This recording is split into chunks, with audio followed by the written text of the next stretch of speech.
All this time at home has been especially hard for those living with addiction. September is National Recovery Month. And to mark this, we spoke with Bob Poznanovich from Hazelden Betty Ford for insight. When I think about people in recovery, I think about the roughly 23 million people who've overcome alcohol and drug problems and how meaningful their story and experience can be to those that are still struggling. I think that's what Recovery Month is about. It's about raising awareness and encouraging people to get help. It's about lifting up voices and providing hope by putting a face on people in recovery and not just their disease. You're passionate about this. I mean, you wrote a book on it. How did that come to be? I'm a person in long-term recovery who was fortunate enough to get help through treatment and the support of others, who have been there before me.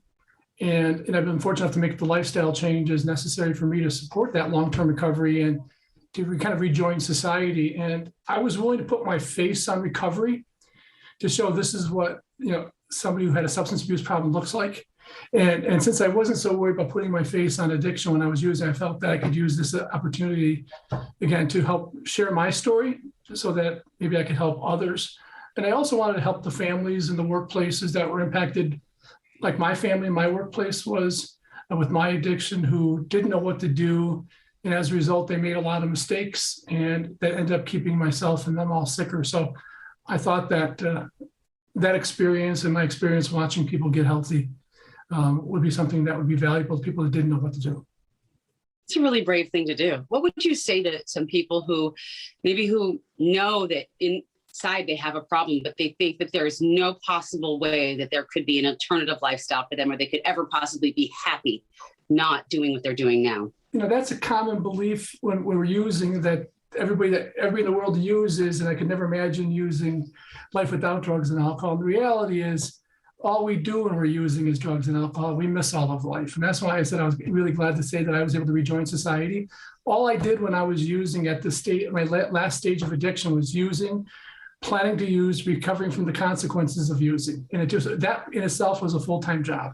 And there wasn't for anybody else. And I think when you remove that drugs and alcohol, which is taking up everything, that hole is then filled with life, people, new relationships, and a new meaning. And I think that's the benefit of recovery, that we come out of this better than we went into this. I look at addiction as an external fix to internal problems, and recovery is kind of about us learning how to fix our problems internally without using external substances.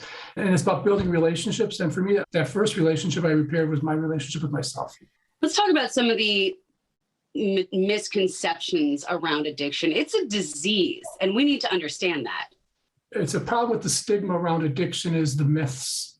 And I think that most people know about addiction is wrong. And as a result, these myths hurt families and friends, and they make it harder for people to get help.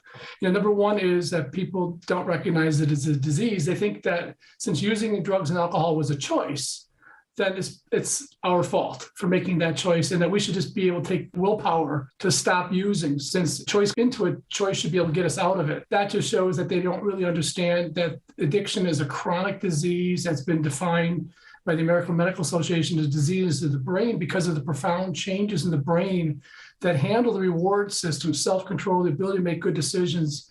All of that's impacted by usage, and the more we use, the worse it gets. And so we get to the point where we're so caught up in that vicious circle that even in the face of consequences that are pretty predictable, we continue to use even when terrible things are going to happen to us. And that's because we've lost that choice that we may have had day one, but we don't have that choice anymore once we've reached that level of addiction. Really, really bad that people say, and you hear this a lot too, is that people have to hit rock bottom before they can get help. That's probably the worst and probably the most cruelest of all the myths. Think about it, that no other disease in the world would we say that somebody has to get worse before they get better.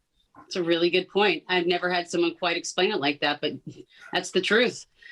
I know there's some startling statistics surrounding addiction right now. Could you share those and tell us what you think and what people can do if they need help? Where should they start? The reality is many of us are struggling. If you look at the latest statistics, it says, as much as 1 in 7 people are affected by some sort of a substance use disorder during their lifetime. And if you do the math on that, that means that 1 out of 3 of our families have something going on somewhere. People often think of those who have a substance use disorder as the person living under the bridge, but statistically, they're the least likely to have a problem. Actually, the 75 to 80% of the people who have a substance use disorder are employed full or part-time. So it's more about the people that look like us and that are working with us. And unfortunately, the only 1 in 10 people who need help are able to get help. But I think stigma, access to care, denial, are all contributors to that. The problem continues to get worse. In 2020, we had more overdoses than ever before in history from substance abuse. Startling statistics there.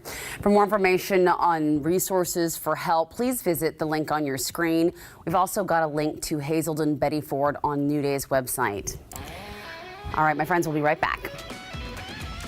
This portion of New Day Northwest is sponsored by Primera Blue Cross.